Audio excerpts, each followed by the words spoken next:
Good evening. అందరు ఎలా ఉన్నారు? బాగున్నారండి? ఇదిగోండి నా ఫేవరెట్ తామరగడ్డలు.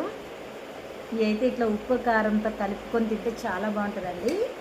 ఇవి అయితే చెరువులో దొరుకుతాయి అన్నమాట. చెరువు లోపల లోతులో తవ్వి గడ్డలను తీస్తారు. వీటిని ఉడకపెట్టి శుభ్రం చేసి ఉడకబెడతారండి. ఉడకబెట్టడానికి ఒక 4 hours పడుతుంది. నా ఫేవరెట్ అండి.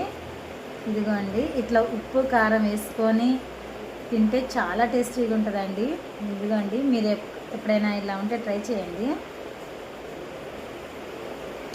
చాలా బాగున్నాయి. నాకైతే ఫేవరెట్ అండి. భోజనం కూడా చేయనవసరం లేదు, ఇలా తినేస్తే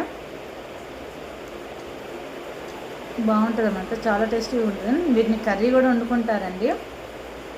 నేనైతే ఇది తీసుకున్నప్పుడల్లా ఇట్లా ఉప్పు కారంతో ట్రై చేస్తాను. ఒక్కొక్కసారి కర్రీ కూడా వండుతాను. వీలుంటే మీరు కూడా ఇలాగే ట్రై చేయండి. ఓకే ఫ్రెండ్స్, బాయ్ అండి.